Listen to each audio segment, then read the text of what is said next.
Look, have you noticed that the left has a new religion? And no, they didn't find God, they found climate change.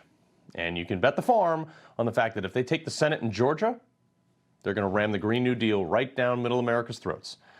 So actually, it's more of a doomsday cult. They've tried to use climate change end-of-days threats as a cudgel to bludgeon people into submission for years, but lately it's becoming more rabid, more hysterical, and quite frankly, more pathetic. Here's Joe Biden speaking yesterday about it.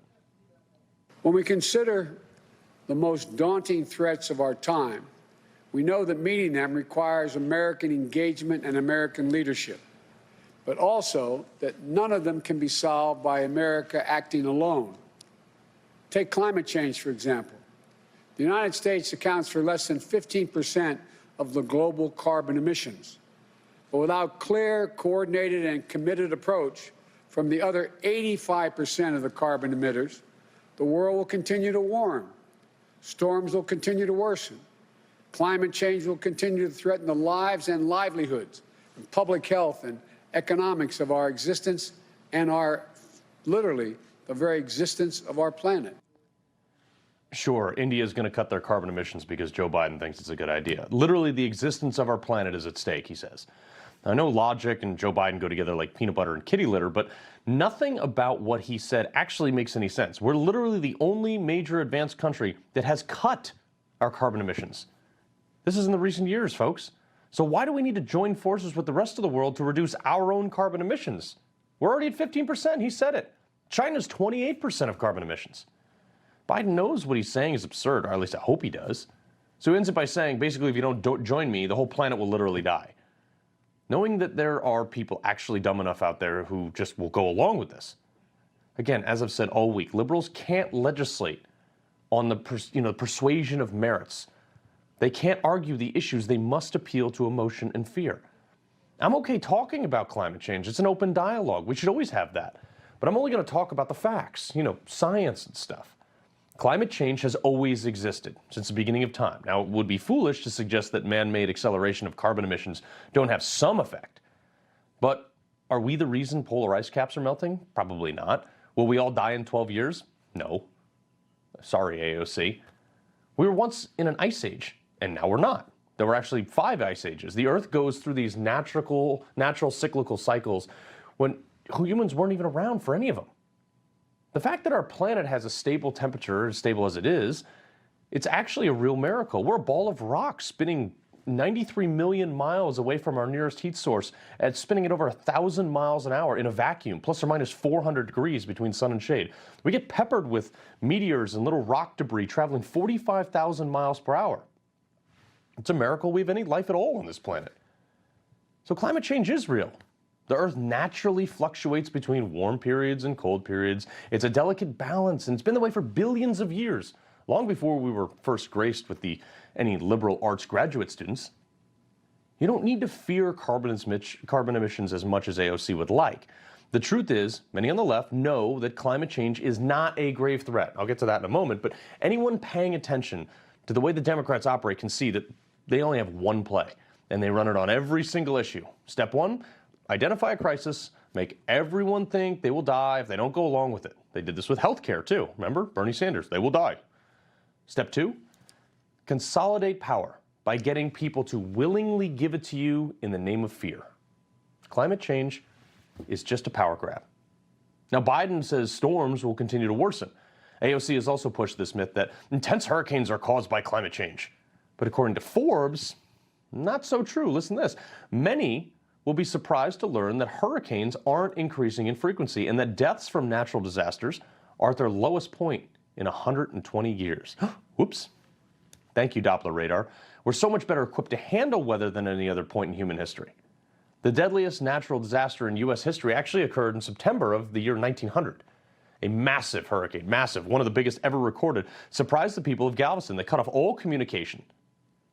This was from the New York Times on September 8th, 1900. Galveston may be wiped out by storm. When they finally did make contact, it was estimated that anywhere from 6,000 to 12,000 people died on Galveston Island and the mainland Texas. The most advanced city in America was nearly destroyed.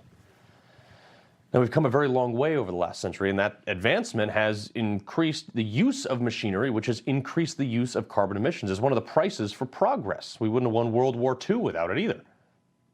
One area that liberals have further used to convince people of impending doom is to mandate electric cars. You know, the increase of forest fires are now the thing. Funny thing that forest fires are only happening in areas where the crunchy enviro folks don't want to do any forest management. Gavin Newsom, sorry. Could the two be related? Look, every year, California, we see massive wildfires that take lives, destroy homes, they just completely burn down properties. And like clockwork, you see the leftists point out the destruction, shrieking, "You need the Green New Deal to fight these fires." No, we don't. It's nonsense. California Governor Gavin Newsom, speaking of the DNC over the summer, used the fires as an excuse to push his climate change agenda. Watch. The hots are getting hotter, the dries are getting drier. Climate change is real. If you are in denial about climate change, come to California. 11,000 dry lightning strikes we had over a 72-hour period, leading to this unprecedented challenge with these wildfires. This is an extraordinary moment in our history. Mother Nature has now joined this conversation around climate change. And so we too need to advance that conversation. Real quick, why isn't he wearing a mask? Isn't he the one that says we have to all do that? He goes on to say that crazy President Trump says the fires are because they don't rake the leaves. You know it's bad, though, when the Washington Post sided with Trump. Look at this. It says Trump has a point. The fires are worse because we manage the forest badly. Whew.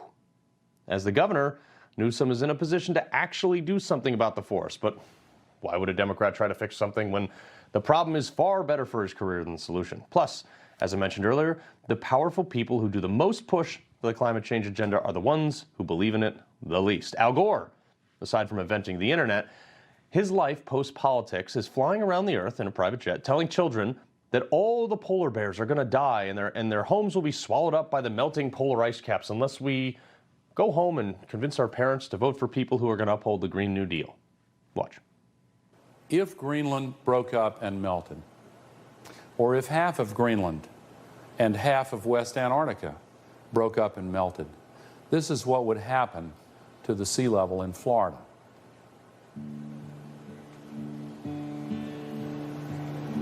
This is what would happen to San Francisco Bay. A lot of people live in these areas. You know who also lives near the ocean? Oh, that's right, Al Gore. Yes, he bought a $9 million Ocean View villa in Monticello, California 10 years ago. Do you ever sit there and think to yourself that, like, we as a society have just reached peak stupid for elevating these hypocrites? If he really believed in what he was selling, then he would not buy a house so close to the ocean. He bought that house 10 years ago, and guess what? Shocker, it's not underwater. In 2017, it was reported that the electricity used to heat his swimming pool would power 6 average homes for a year. But yeah, we got to curb our carbon emissions. What do Al Gore, Obama, Joe Biden, Bernie Sanders, Leonardo DiCaprio, what do they all have in common? They all climate alarmists, and they have multiple houses. They fly around in private jets scolding us for our carbon emissions. They're hypocrites. We know that. But it's not just enough to know it. You have to be vocal about it, because if you get in their way and this country will be forced to embrace the Green New Deal, it'll kill us. Most people in this country have hardly any carbon footprint at all in comparison to the ultra-wealthy who fly all over the world to their multiple houses, where they have multiple cars. Think about it. The average American family emits about 20 metric tons of carbon a year. An hour-and-a-half flight in a 747 releases 30 metric tons, which, by the way, accounts for less than 0.0001% of all daily air travel. Your carbon footprint is not the problem. Barack Obama flying across the country in Air Force One to plant a single tree on Earth Day is. But leftists aren't using climate change, they're just using it to seize power. And they want to punish you with their economic policies. And folks, we can't let that happen. You just watched Newsmax TV, America's fastest growing cable news channel, now in more than 70 million homes. You can get Newsmax TV on your cable system or check your cable guide.